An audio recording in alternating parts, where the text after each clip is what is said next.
Now we come to the second panel that we showcase key strategies by leaders from social sectors, winning strategies example from the field. Ladies and gentlemen, this session we have panelists who speak English and Thai, so please allow me to remind you again for your best experience to choose your language preference by clicking the globe icon and select the audio channel either in English or Thai. In this panel discussion, we will discuss on what makes public-private partnerships for social good impactful and sustainable.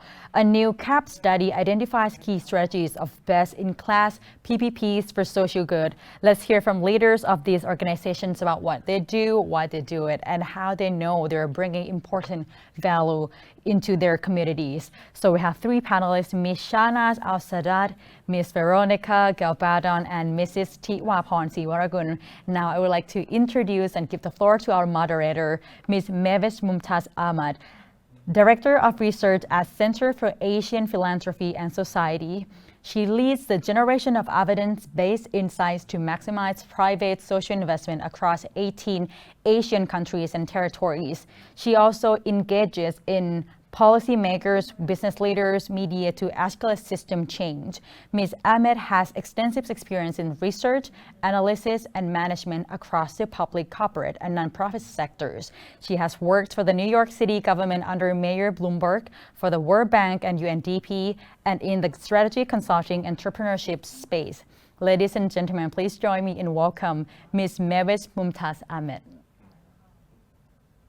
Thank you very much, and I'm absolutely delighted to be moderating this panel of three very accomplished female leaders who lead three of the most successful public-private partnerships for social good that we cover in our newly launched study.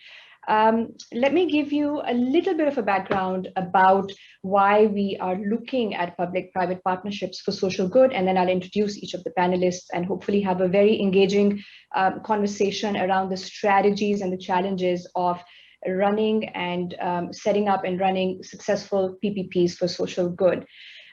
So we at CAPS observed a rising trend of public-private partnerships for social good across Asia. We observed that companies and other private sector entities were launching joint ventures with government to meet Asia's large and increasing social challenges. And there were a number of motivations for this.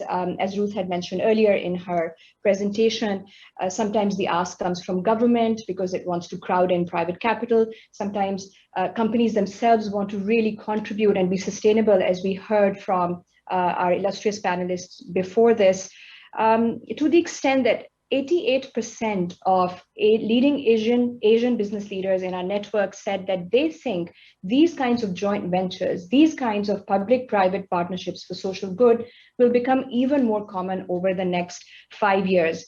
And although the motivations for why they're occurring might vary, as you'll hear from our panelists here today, the fact is that they are win-win-win for communities who have access to greater and better quality social services. They're a win for governments, which gets to fulfill its mandate of quality social service delivery for all. And it's a win for companies that get to maximize the impact of their social investment and lend their expertise towards complex social challenges.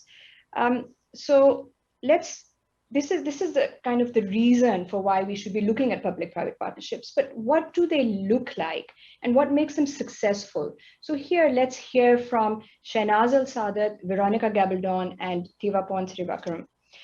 Let me introduce each of our panelists and then hand over to them to start with a brief description of each of the PPPs that they're involved in. So first up, we have Shahnaz Al-Sadat, who is the chairperson of Leap Ed Services. She has a long and storied 20-year career in the corporate world, including as executive director of Malaysia's Sovereign Wealth Fund, from which she actually launched the Yayasan Amir's Trust Schools program about 10 years ago. And she has led the conception of this PPP with the goal of transforming public schools to produce globally competitive talent. With us, we also have Veronica Gabaldon, who is the executive director of the Philippine Disaster Resilience Foundation. She leads its strategic direction, she leads its programs and administration with the goal of building resilient businesses and communities. She's one of the most renowned women leaders in disaster relief and resilience in the Philippines and is a strong advocate of private sector engagement before and during crises and shares her experiences on various international platforms. And last but definitely not the least, we have Tivaporn Srivarakul, who is the Managing Director of Pracharath Samakkee Kanchanaburi Social Enterprise Co. Limited. It's one of the most notable PPPs for social good that we cover. And she also, under its umbrella, leads the Hospital Food Safety Project, which we will hear more about. She is a long-time environmentalist and has been working in environmental conservation and management since 1989. And she's received multiple awards, including Best Thai Citizen and the very appropriately named Green Globe Award. And she also chairs various conservation committees. So without further ado, let's start right with an introduction to each of the PPPs that these incredibly accomplished leaders lead. Shahnaz, can I call upon you, please, to explain what the Trust Schools program is? What kind of a public-private partnership is it? Okay, thank you so much, Ms. Mehvesh, and good morning to fellow panelists and all the audience here, and thank you, organizer, for inviting me. I'm speaking on behalf of so many stakeholders here, actually. So when we talk about the PPP for social good, the social good here is basically talking about producing the future generation of Malaysia children who are going to be good human beings and productive and relevant in the future world. In fact, today, I think the whole day I've been listening to is exactly what we are trying to address: the scarcity of resources, the wealth gap, the children today that needs to live in that kind of world need to have a certain skills and character that's probably different than the past. So, you know, the me to we doesn't happen by magic, right? So the question around critical thinking, around innovation, creativity, communications, collaboration, ability to coexist and leveraging a diversity and set a right level of confidence. So that's what the aim is, the social good. Clearly, what we want to do is therefore transforming the education system, and largely in Malaysia, 90% of the provision of the schools, basically primary and secondary, is done through the government schools, and that's where the middle and lower social economic income families, children are actually going. So because of that, the partnership itself, three main partners. The first one, of course, is the Ministry of Education of Malaysia, who basically the owner of these 10,000 schools across Malaysia, and partnering with Yayasan Ahmed. Yayasan Ahmed is a not-for-profit organization, have a legal arrangement with the ministry, but actually representing the collective interest of private sector. And the third entity is LeapEd Services, which is a social enterprise entrusted to design, develop and deliver the model. So these are the three key partners of this public-private partnership.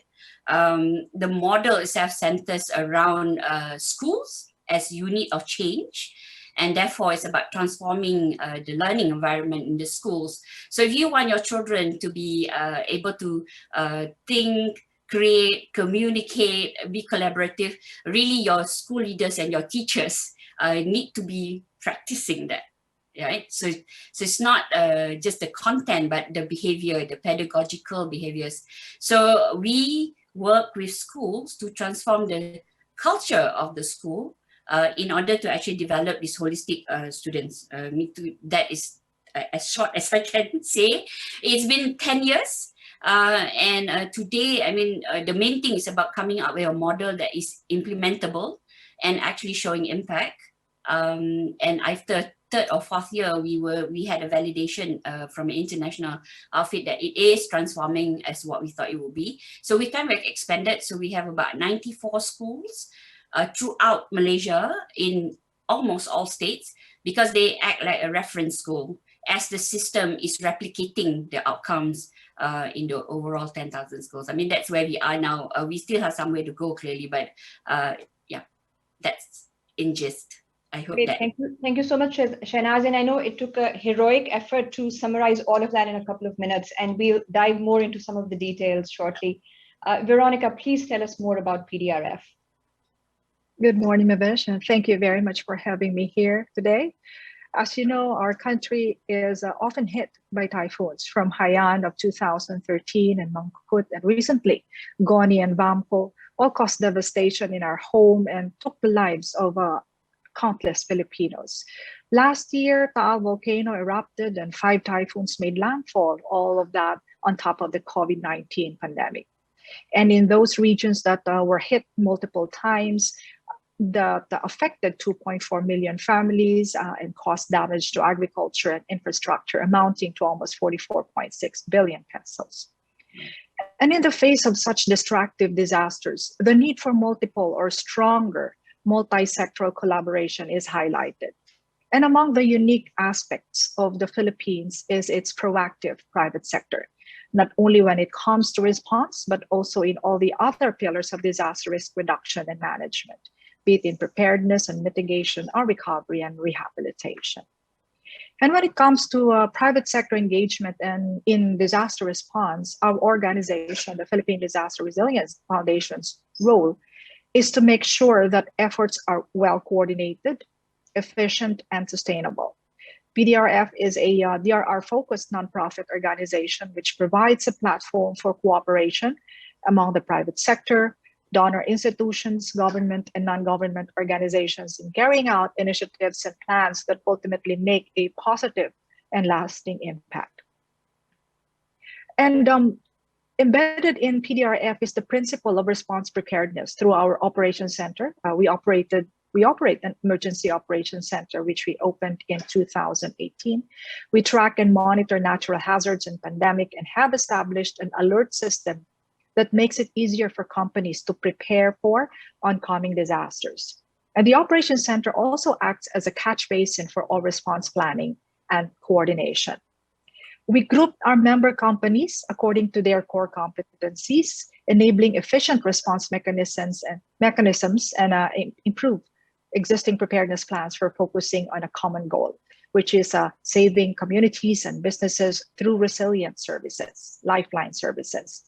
We've partnered with government agencies, local government units, and local and international organizations in preparedness and response, keeping in mind that for disaster management problems to be addressed, unity and collaboration must be espoused. Thank you. Thank you, Veronica. Tivaporn, can you please tell us more about Pracharath Samakkee and the Hospital Food Safety Project?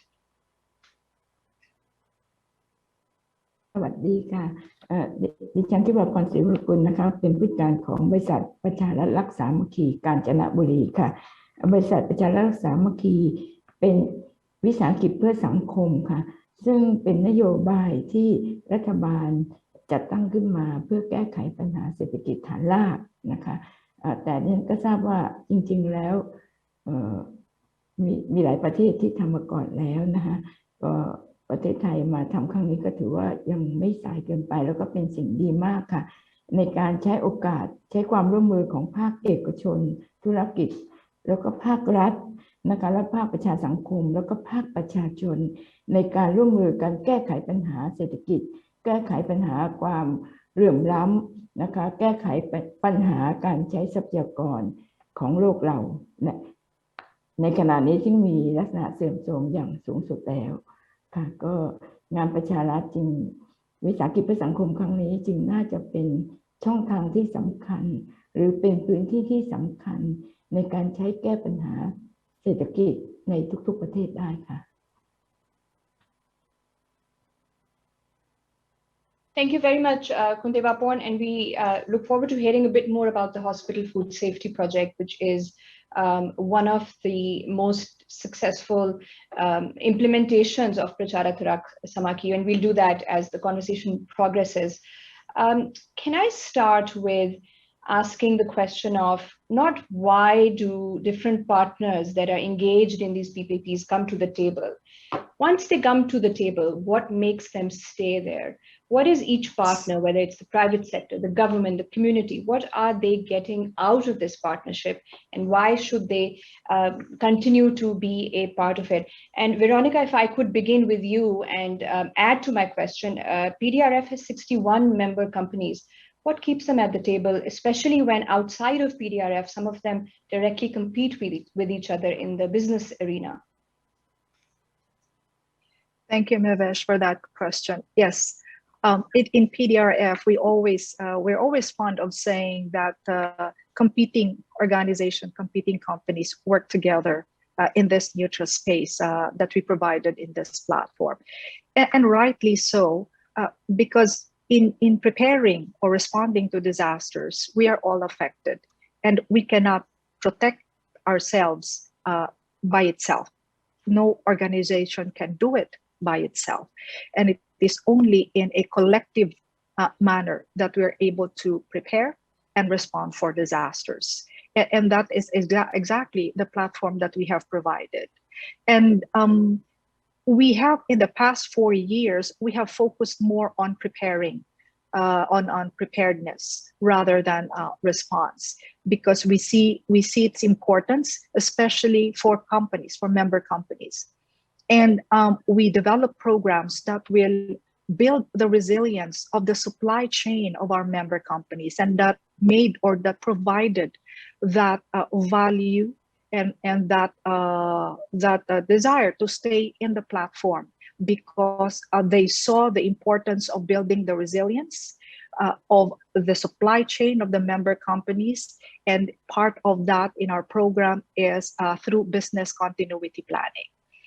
That language is a language that is very much known and familiar to big businesses, to the conglomerates. But for small businesses, and their supply chain are actually part of the micro and small medium enterprises, it's not common for them. They see it. They see business continuity as something that only big businesses can do.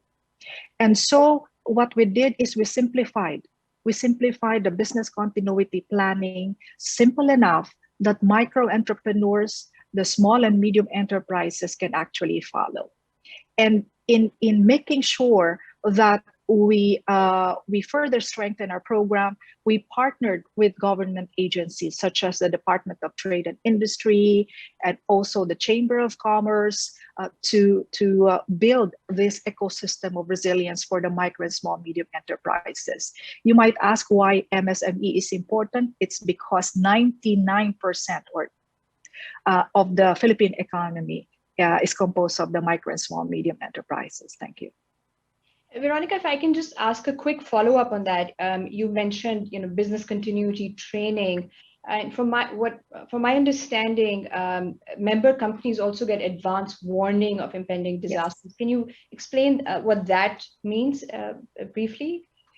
Yes. The idea of having an operations center by the private sector started way back in 2014 during our board meeting, and we thought about it, and finally the board said, I think there is a benefit in this idea of coming up with a emergency operations center to be led by the private sector. And so in 2016, we piloted in a small room an emergency operations center, and during that time we developed alert system, and we provided advisories to our member companies.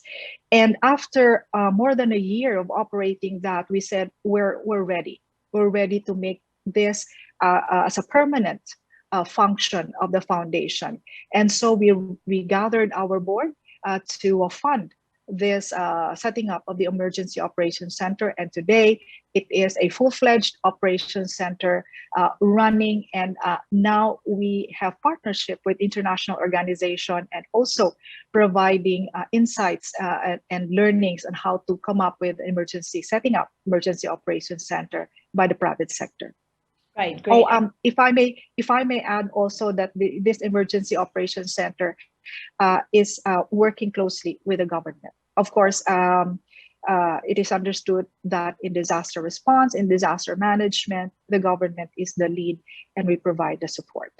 Absolutely. So you're keeping the spirit of the public-private partnership alive in all strands of PDRF. Shahnaz, if we could next hear from you, how do you align the incentives of all the partners that are involved in the Trust Schools program to stay at the table? And you had mentioned when we spoke earlier about the Trust Schools program pivoting and how you had to rejig and rearrange some of these incentives to keep everyone at the table. Well, I think it must start actually with having a clear mission, right? And everybody subscribing to that mission. I think I always talk about the destination is very clear, but this route that we take to the destination may have to be adjusted as we go along. So what you need to carry everybody with you with that route, to be honest, is having a map and not getting lost, right? So our model is very much underpinned on the theory of change. And it's very clear that student outcomes is in the center, but what needs to happen or what needs to change in the classroom, what needs to change in the leadership of the school, what needs to change in the parents and community, and then what needs to change in the bigger system. So all stakeholders, comes from all these rings actually, whether, we are talking about from the bigger ministry policy level, right down to the teacher that's teaching that student. Private sector, from the big companies that actually give the funds, right down to the CSR team that wants to see, the outcome from the transformation. So we use a same map with the right signboards to align everybody to make sure that we all know where we are going. I think that's and I must say it's not an easy journey. It's not like, we knew this from day one. We had to develop this over time, co-construct it with a lot of the stakeholders. And landing it today, and even today, we are continuously changing against the external landscape. Like as pandemic hit us, for example, we had to adjust some of the routes. Right? We can no longer use the similar delivery methodology. We have to really shift a delivery methodology. So how do you make sure the transformation or the sustained of the culture change actually continues? So so alignment, is a continuous conversation. Has a lot of co-construction, a lot of debates, a lot of strategies to have a landing. Sometimes agreeing to agree and agreeing to disagree. There have been occasions, and especially if you start diversifying the stakeholders. For example, in the middle of about 5th year of our program, Yayasan Ahmed was a beneficiary to a socially responsible sukuk. It's like a social bond, right? That gives us a completely different stakeholder, right? So that's an investor that's looking at it. Yeah, so we use the same map, the same signboard, in order to actually agree on what is the indicator of success and the target, so that they all also supportive of the actual mission, right? And at the end of the day, they are happy that whatever that they put in actually got what they want.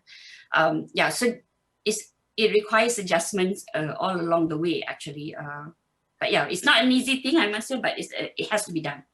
And I think, Shahnaz, it would be great to hear an illustration of that. And I'll come back to you because you're leading us very nicely into another strategy for greater impact and success that we observed successful public-private partnerships across the region to embrace, and that is of nimbleness and agility, the ability to respond to changing situations on the ground and changing understanding of the needs of the communities that you're trying to serve. But let me actually just ask Khun Tivaporn to weigh in here. Khun Tivaporn, what do you think, what impact is the pandemic having on your program right now, and how is the organization responding to it? How are you keeping the partnership running? โครงการส่งอาหารปลอดภัยเข้าโรงพยาบาลนะคะก็อาจจะกระทบบ้างในเมื่อมีสถานการณ์โรคโควิดนะคะ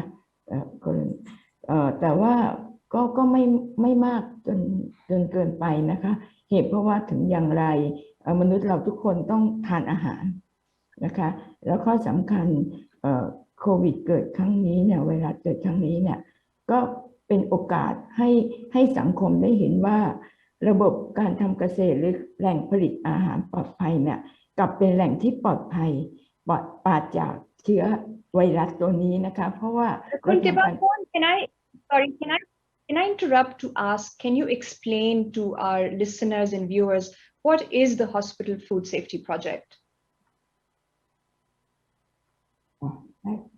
ได้ค่ะต้องขอโทษจะลืมประเด็นสำคัญโครงการอาหารปลอดภัยเนี่ยเป็นโครงการที่ของรัฐบาลนะคะโดยกระทรวงสาธารณสุขนะคะกระทรวงมหาดไทยกระทรวงเกษตรและสหกรณ์กระทรวงพาณิชย์ค่ะแล้วก็สถาบันพัฒนาองค์กรชุมชนนะคะเป็นองค์กรมหาชนนะคะได้ร่วมกันในการที่จะดำเนินการนำอาหารปลอดภัยเข้าโรงพยาบาลนะคะแล้วก็โครงการนี้มีประชารัฐประเทศไทยนะคะซึ่งเป็นบริษัทใหญ่ในการเป็นศูนย์กลางของ76บริษัทใน76จังหวัดของประเทศไทยนะคะได้เป็นคนดำเนินการและประสานงานโครงการอาหารปลอดภัยเนี่ยเป็นโครงการที่ทางกระทรวงสาธารณสุขได้มีการวิจัยโดยมหาวิทยาลัยมหิดลนะคะได้เห็นผลว่าถ้าคนไข้ยังบริโภคอาหารที่มีสารเคมีสารพิษตกค้าง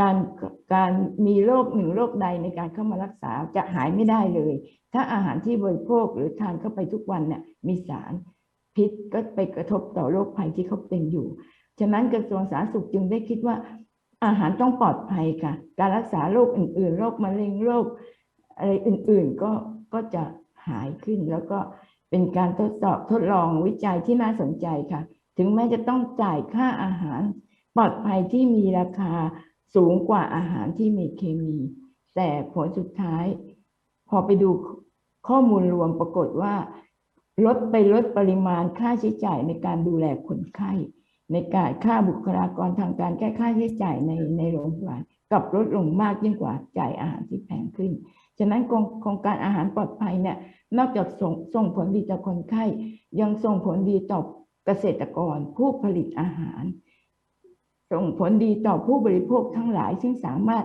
ได้หาอาหารที่ปลอดภัยมาบริโภคฉะนั้นดิฉันคิดว่าและสำคัญที่สุดส่งผลต่อสภาพสิ่งแวดล้อมค่ะลดสารเคมีในดินน้ำอากาศใช่ไหมคะส่งผลกระทบต่อสภาพสิ่งแวดล้อมโดยรวมซึ่งเป็นคุณค่ามหาศาลตีราคาไม่ได้เลยนะคะอันนี้เป็นโครงการอาหารปลอดภัยค่ะต่อเลยไหมคะ Yes, please. You had mentioned when we spoke that COVID actually did not impact the project too much. In fact, there was an opportunity because the demand for organic produce was even greater. Can you speak to that, please?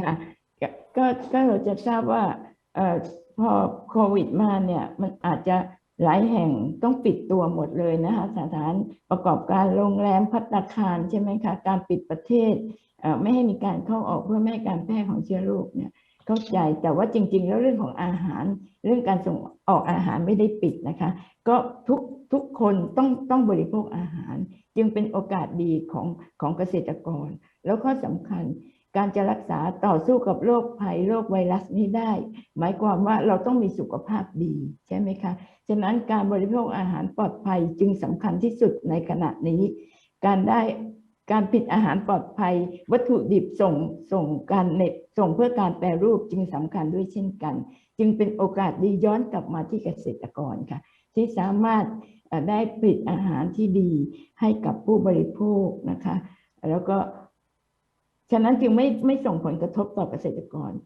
นะคะแล้วก็ข้อสำคัญทำให้ผู้บริโภคก็แสวงหาอาหารปลอดภัยก็สามารถที่จะเข้าไปในไร่ในส่วนการผลิตของเกษตรกรเพราะว่าแปลงเกษตรกรน่ะจะเป็นแปลงเปิดที่มีอากาศดีมีสภาพสิ่งแวดล้อมดีใช่ไหมคะก็ช่วยเรื่องของโควิดได้ชัดเจนฉะนั้นโควิดจึงไม่ส่งผลกระทบต่อพี่น้องเกษตรกรเรานะคะแล้วก็เป็นผลดีต่อการส่งออกต่อผู้ประกอบการอื่นๆที่ในการส่งอาหารออกด้วยค่ะ Thank you, Kun Tivaporn. I think that this is one of the few examples of COVID actually providing an opportunity for this kind of a business and this kind of an initiative.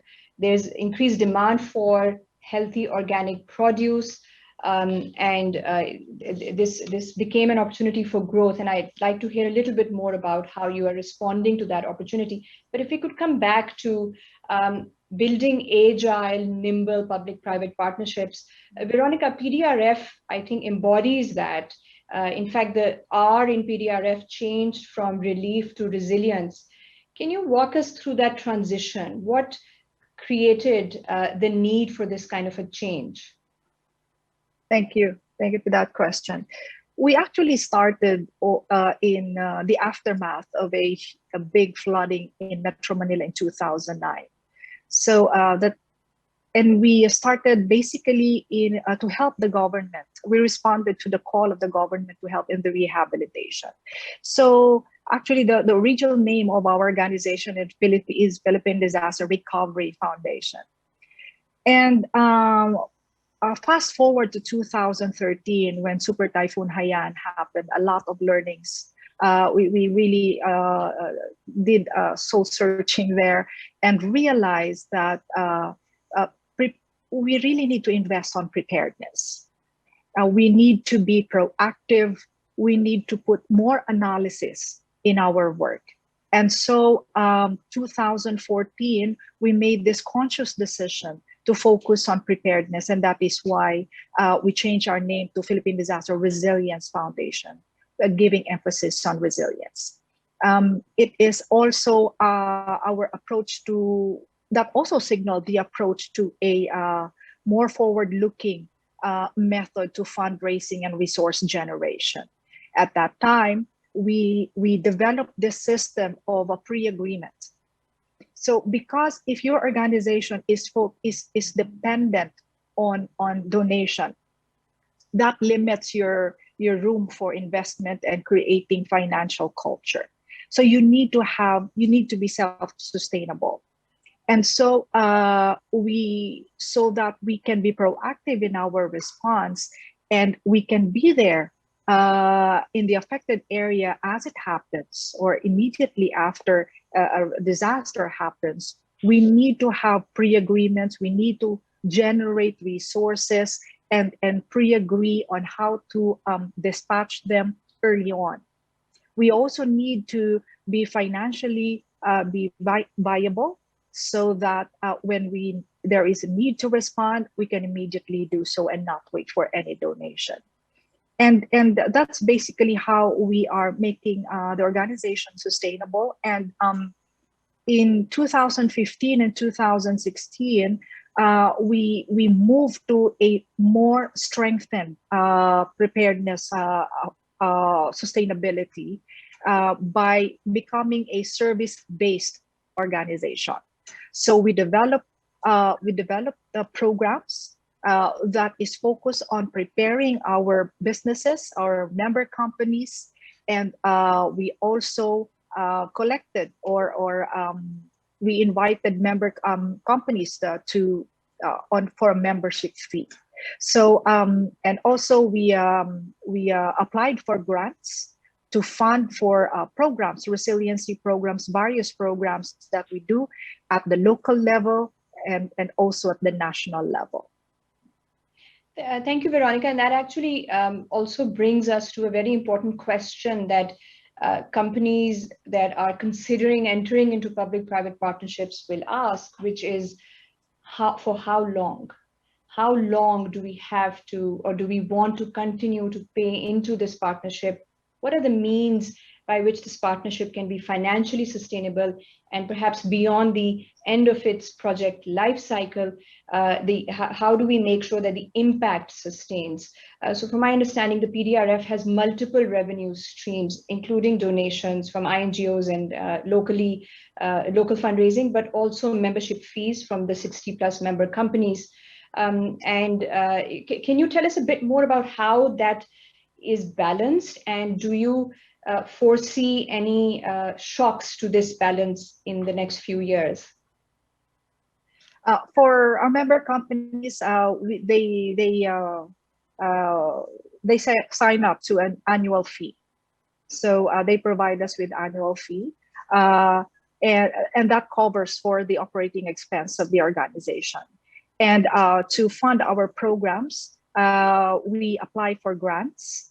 So we have funding from different grant giving bodies for our different programs. So, and to make sure, especially for our member companies, to make sure that they continue supporting PDRF financially, we do provide them with benefits. So among the benefit is the access to our Emergency Operations Center and the platform, the digital platform, or the ArcGIS-based platform that we have, which gives them access to mapping services of PDRF. We also make sure that we stay relevant as far as a DRR is concerned, and so we partnered with the government in advocating for policies that will make the country disaster resilient.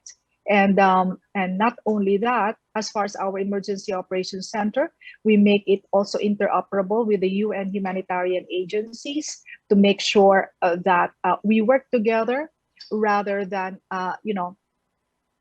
separately, but together as be part of the UN humanitarian country team in our country. We go to affected areas and we take advantage of each other's strengths and resources. It's an important point, Veronica, because what you're saying is that by building a partnership across multiple stakeholders, even if they're not involved in the original PPP, you can sustain impact and have a bigger impact across the ecosystem. Shahnaz, I know you have a lot to say about that. What is the Trust Schools Schools program's approach to financial sustainability and the sustainability of its impact and investment into the broader ecosystem of education? Okay, well, I have a lot to say just because it's actually a lot of pressure from the private sector to ensure that the transformation cost, is not perpetual, right? We're talking about transforming government schools. So from the early on, I think a lot of our research is around what will be a sustainable model. Which means on the day we enter, we're already thinking about when do we exit and how does that look like? Because then the schools need to continue whatever that culture is without us being there. So our program actually over the last 10 years, we started with 5 years as intervention. So a private sector pays very finite investments. So there's no such thing as continuous funding. Today, we are only doing it 3 years. So after learning quite a lot of things, we are able to improve the model so that you bring that down to the cost.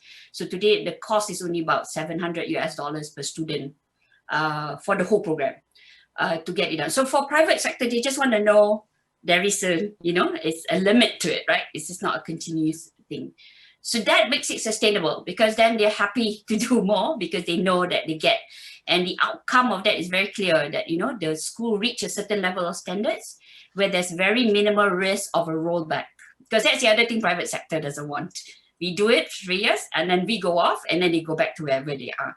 So we are, after 10 years, we are supported by impact study, as in we've done studies of schools that we've left for 2 or 3 years and they still maintain their, maintain as the minimum, actually quite a lot, actually even move to even a better standard. So that's one level. I think the other level is around optimizing the public spending, because in Malaysia, we probably are quite known in the world as a big spender in education, right? I think we quite being criticized as well, I think by the World Bank, but big spending, but not similar outcomes. So one of the things in this 10 years— You mean Malaysia as the country, not the Trust Schools program? Sorry, as a country, yes. So the program 10 years ago, does want to work around making sure that every dollar of public spending actually giving much better returns. So in the 10 years, if you look at the trust goal, the reason why I can talk about this because I have data, right? So it tends to that the operating expenditure was on a decline, but the standard and the quality of the teachers and the students that comes out are actually on the rise. So that's just to show that every ringgit you're actually getting better outcomes now in the school. So right now, I mean, because these are reference schools so that the other schools can actually replicate, right? But those are our data points. So from that perspective, sustainability means that as now the government is replicating, unfortunately, education is a long tail play. It's not something we can do overnight, but if it follows that map, right, you will then get at some point, so we'll see our cost. It may not come down as in absolute, but what's important is the quality increase, right, as per the ringgit that's being spent. Yeah, so that is from sustainability angle of looking at that. So we're optimizing the public sector. Just the other point is that after 5 years, so we've done the schools bit, and then as we're doing the school, then we realize school sustainability hit that standard indicator, but it actually requires the system to also transform as a whole. So the district education officers, the state education officers, I mean, Malaysia have about 14 states, so they have a state education office and 140 something district officers. So we have refined the model in that 3 years. We actually bring state and district earlier on in phase 0, even as we're entering the school. So we align everybody towards what that school actually needs to become at 3 years. That actually adds a lot to sustainability, and guess what? It actually improved the outcomes for public spending as well, right? Because it now makes their role very relevant to what is happening between a teacher and a student.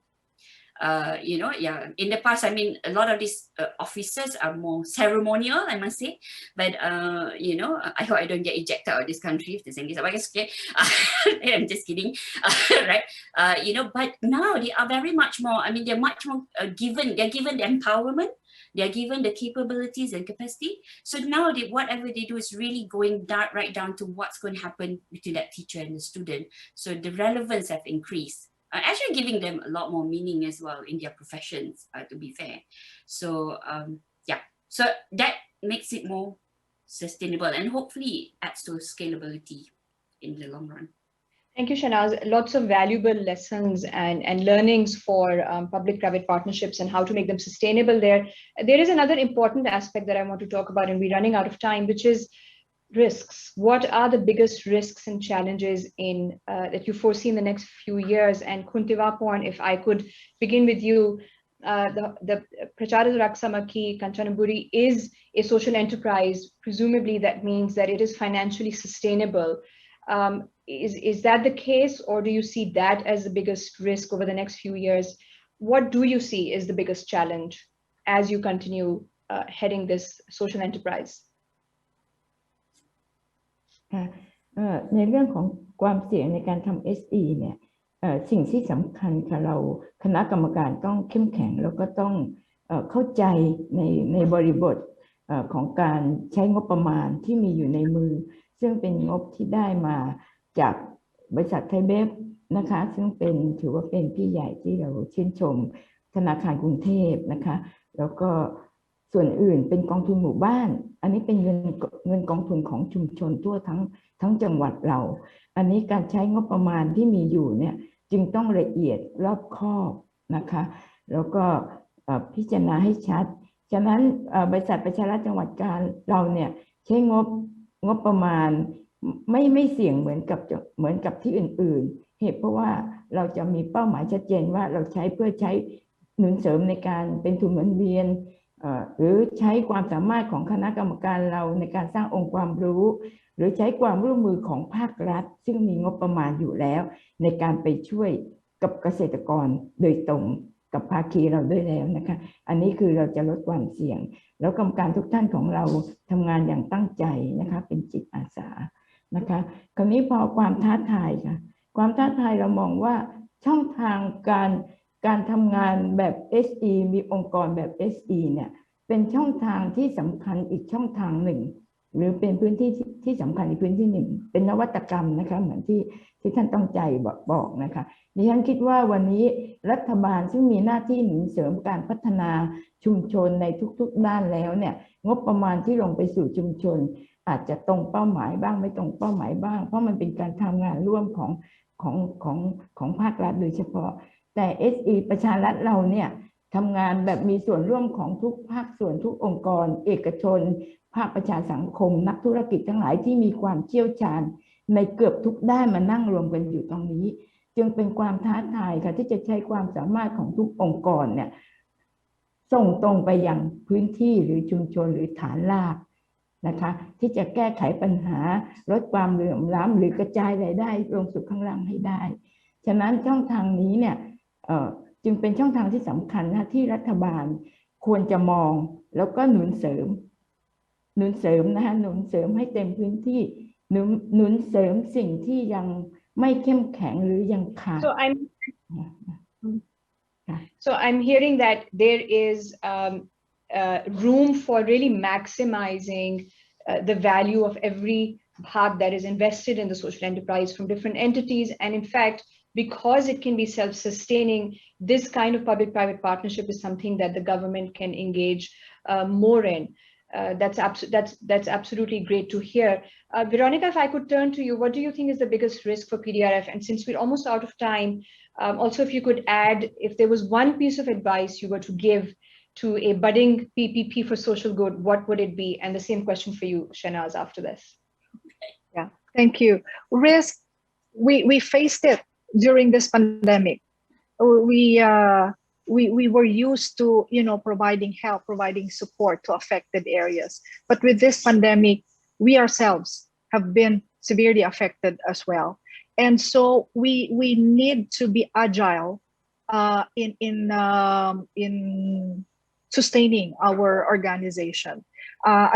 An example of that is a big portion of our program is into capacity building. So we realized early on that this pandemic will not be done in a short time.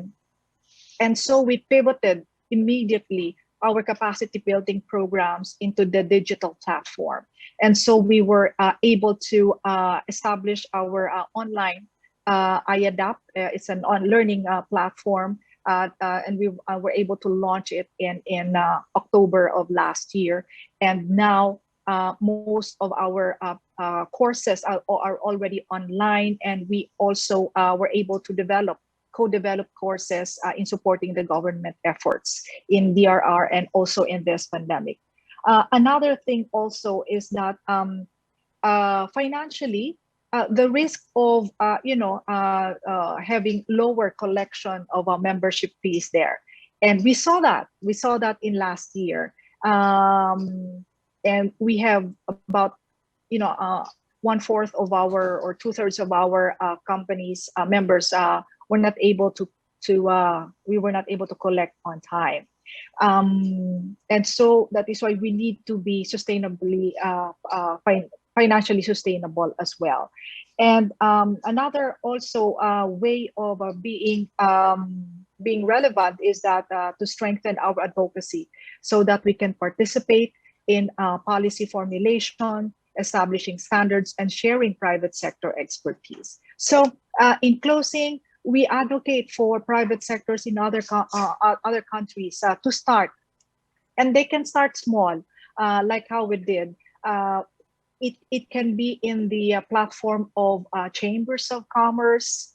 It can be but one thing is for sure, and that is I would like to echo what the CEOs, Ms. Ruth, presented a while ago. It's about the process. It's about the people, having those people and processes in place, and also, more importantly, having a champion. So if you have a champion, a business leader who will advocate for you, the rest will follow. Thank you. Thank you, Veronica. I was hoping someone would mention champions who are actually absolutely critical individuals at all stages, at all times of the project lifecycle that keep it churning along. Shahnaz, if we could hear from you, please. Okay, so risk and advice. That's what sorry. Yes. Okay. The risk for us as social entrepreneurs, we are concerned about the impact to beneficiaries. So basically it's the students. But I think the biggest risk right now is that education is falling off a little bit of prioritization of everybody because of the pandemic. So everybody is focusing more on the health and economy, and people are deprioritizing. I think that's a big risk because honestly speaking, education was going to cause a lot of deeper long-term impact. It's almost like you're leaving the world with the future generation with the debt, and then you're also not giving them the skills to deal with it, right? So, it's actually going to cause a lot more issue. I think OECD report recently was issued. The last 12 months, there's 80% of the class time actually, gone. So which means we were already playing catch up before the pandemic. I think the widening of the inequity and the gaps so much more. So so we cannot deprioritize education. That's number one. Second is that not only that, I think we have to accelerate it. And I think the only way to accelerate it if we all not reinvent the wheel. Let's learn from each other because in this 10-12 minutes, we talk about successes. But honestly, in the 10 years, I think we did a lot more mistakes. We learned a lot more things. We've done experiments. We know what didn't work. But I think we need to learn from each other so that we can accelerate the solution. The observation that I just have in the region, particularly, I have two issues of domestic and region, but at the end of the day, it's like your neighbor. So you need to get everybody to agree onto the same destination so that you want to try to move that same destination. But the route will change because it depending on what your localization, your local context and so on. So we think we have to work through local partners, but how do we then connect to make sure that we can share and do this cross-sharing? And at the end of the day, I think we have to address, if I say, sometimes people say it's a scary world, Shahnaz, but the scary world of the public education system, right? I think we have to address that right smack in it because that's where children spend most of their time, right? So if we don't transform that and then we do everything outside it, I think they're not accelerating in terms of the benefit outcome. So for me, those two, don't deprioritize. I do not want to see education being deprioritized. I think this is, second is that we need to rally together to accelerate the solution actually. Because there is a sense of urgency on it. Thank you, Shahnaz. And I think your words as well as Veronica's and Tivaporn's are, it was very important to hear from the three of you at this moment in time when there is a lot of uncertainty. You are shining a light on the path forward, how to build sustainable public-private partnerships for social good that are delivering better education, that are making a country and communities more resilient, and that are improving livelihoods in rural areas. And you've shared some of the strategies that have helped you, like aligning the incentives of all the partners involved, being resilient and nimble. And this is especially true thanks to COVID. It will become even more true as we try to grapple with climate change and a changing workplace and work environment. You're thinking about sustainability and you're all forward-looking. And although all of us are facing big challenges, at least I'm coming away from this conversation with a renewed sense of optimism. You're doing it well, you're showing everyone else how can do it. And for that, me and everyone else at CAPS and everyone who's listening is very grateful. And there's much more that you are doing beyond this that I think our listeners and viewers will have to go download our report to hear more about, or maybe get in contact with you because I'm sure you've inspired many today. So thank you so much for your time and thank you for sharing your words with us.